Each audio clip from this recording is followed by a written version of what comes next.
I'm absolutely addicted to sport. If I take a look at my list of addictions, I've got sport in position number 1, followed by women, followed by jerking off, followed by peanut butter. Numbers 2, 3, and 4 keep changing places every now and then, but sport remains fixed at position number 1. And look, one of the reasons that I like sport, and one of the reasons why so many people like sport, is the fact that sport provides you with entertainment. But from a personal standpoint, the more important reason as to why I'm addicted to sport is because sport has taught me so many life lessons, and I can tell you without any qualms, with my hand on my heart, that sport has taught me a lot more practical things about life, a lot more practical lessons than everything that I've learned from a combination of my parents, the 4.5 years that I spent studying engineering abroad, and the 2.5 years that I spent as an investment banker working at Goldman Sachs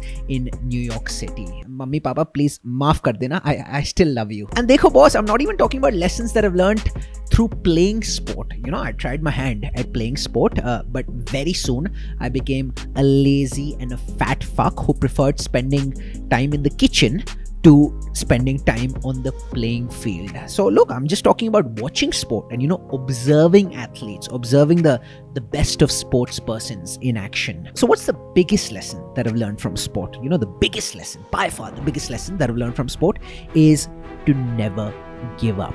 I'm kidding. Yeah. Do you think I'm one of those fucking choots who loves dishing out cliches for fun, wasting his own time as well as wasting your time? Okay. So jokes apart, the biggest lesson that I've learned from sport is one that might, be a bit unexpected for you. And it's something that I learned by virtue of interviewing, lots of different athletes. I've been lucky enough to work as a sports presenter over the last 2.5 years and rub shoulders with some of the best in the business, in cricket, in football, from other sports as well. And the one common element or the one common theme that I observed, during my interactions with these athletes, with these sports persons, was that nearly every single one of the best athletes says that he or she likes to express himself or express herself. And so the biggest lesson that I've learned from sport is to express yourself. Now, express yourself is a slightly nebulous phrase. What exactly does it mean, right? So expressing yourself is basically adding your unique touch to whatever it is that you're doing, leaving your unique mark, your unique style, your unique personality. Look, no one is better than you at being you. Anubhav might suck at everything, but Anubhav is definitely better than a Tom or a Dick or a Harry at being Anubhav. At the end of the second phase of the recently concluded season of the 2021 edition of the IPL, Brendan McCullum heaped praise on Venkatesh Iyer. One of the reasons, of course, the obvious reason being the fact that Venkatesh Iyer was able to amass 370 runs in the second phase of the IPL. But the more important reason that might actually be overlooked by a lot of people who follow sport is that Brendan McCullum loved the fact that Venkatesh Iyer plays the game the Venkatesh Iyer way. And that's exactly what he said in the press conference after the final against Chennai Super Kings. He said that he plays the game the Venkatesh Iyer way and doesn't try to be like anyone else. I hope he remains the Venkatesh Iyer we have seen so far and not try and be like someone else, even though he might be challenged to change his methods. I personally learned a lot from Venkatesh Iyer, especially as it relates to expressing myself and expressing who I am. And I was able to apply this learning in my domain as a sports presenter. During the first phase of the IPL, during my stint with the Kolkata Knight Riders working as the anchor, my performance wasn't all that good. I wasn't enjoying the work that I was doing. I wasn't proud of the work that I was doing. And during the break, the 4.5 month break between the end of the first season of the IPL and the start of the second season of the IPL, I sat down and I was reflecting on what wasn't quite going right, what could I improve on, how exactly should I change my style during the second phase. And I was looking for answers, and upon a reflection, it struck me that during the first phase of the IPL, I wasn't trying to be like me. I was trying to be like a wannabe Harsha Bhogle. And look, with due respect to Harsha Bhogle, he's one of the greatest, if not the greatest, when it comes to sports broadcasting. I realized that, look, Harsha Bhogle's style is not my style. I'm a lot more quirky, I'm goofy, I'm a lot more politically incorrect. And so I thought that instead of bending over backwards to try and be like a Harsha Bhogle, someone I'm not, why not just express who Anubhav Jain is? And I swear to God, this realization, which was subsequently followed by putting this realization to good use during the second phase of the IPL, did wonders for me. I was enjoying myself a lot more. I was having fun during shoots, and I was getting a lot of positive feedback as well from my producers, as well as from some of the players that I was, doing shows with, that I was doing interviews with. Now, you might not be a cricketer or a sports presenter. You could be a writer, a painter, a speaker, falana, dhimkana, whatever you're doing. Just remind yourself that I ought to express myself in whatever I'm building, in whatever creative work that I'm doing. And it doesn't necessarily have to be creative work. It could be expressing yourself in a social setting as well. Now look, the precursor or the prerequisite to expressing yourself is understanding yourself, right? Because if you don't quite understand who yourself is, then how exactly do you express yourself? And this is the process that takes a lot of time, like gaining enhanced self-awareness. It takes a lot of experimentation. It takes a lot of introspection, a lot of reflection.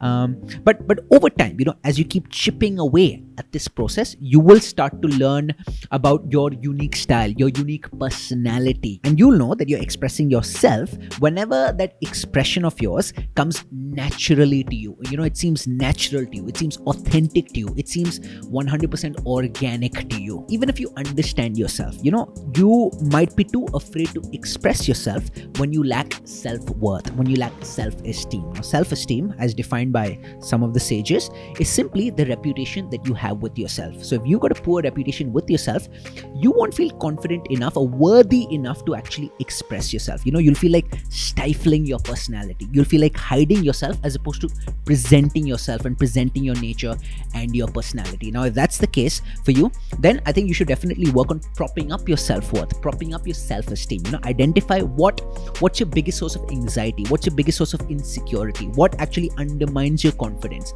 and then work on that. I can give you my example. Up until about 2017, so a year and a half after having graduated college, I was very conscious about my physical appearance. I was 92 kgs, I was overweight, as a result of which, I used to feel very underconfident in social settings, talking to girls, talking to guys, talking to anyone, only because my self-worth was really low because of this insecurity that was constantly gnawing at me. And so I felt that, look, if I have to prop up my self-worth and my self-image and my self-esteem, I have to attack this insecurity of mine or rectify this insecurity of mine. And so over the course of, the next 2 or 3 years, and even now, I started putting in the hard yards at the gym and became a lot fitter, underwent like a radical transformation. And so all else being equal, by simply having fixed, this insecurity of mine, I have become a lot more expressive, a lot more confident in social settings, a lot more confident, speaking to a camera or speaking with anyone else. In a nutshell, as you become a lot more self-assured, as your self-worth, your self-esteem increase, you will just feel a lot more comfortable, a lot more confident expressing yourself because you'll no longer be ashamed of yourself. Just a couple of points to close out this video. Point number one being the fact that whenever you're expressing your truly authentic self, your authentic personality, that might not go down well with everyone. A couple of obvious examples that spring to mind are examples of Jose Mourinho and Virat Kohli. Two personalities who divide a lot of opinion. There are lots of people who absolutely love them, absolutely adore them, like me, whereas there are other people who can't stand them, who can't stand their respective personalities. But I think even the people who can't stand their personalities, who don't quite like the nature, the characters, probably still respect them for being 100% organic and 100% true to themselves. So what I would say is that if you could only pick one of either popularity or respect, definitely choose respect. So when you're being yourself, completely yourself, other people might not like certain aspects of your personality, but they will still respect you for having the courage, for having the balls to actually express your true personality. Even the Bible says that, for what shall it profit a man if he shall gain the whole world but lose his soul. In other words, you can try acting out of character in a bid to please others, and in the process you can end up gaining the whole world, but if you aren't being true to yourself, you'll end up losing your own soul. Secondly, no one style of expression is superior to another style of expression. Let's take a look at Virat Kohli and compare him to an MS Dhoni. An MS Dhoni is someone who's very cool, calm, composed, relaxed personality. Whereas a Virat Kohli who wears his heart on his sleeve. Virat Kohli on the field is like, that's Virat Kohli on the field, right?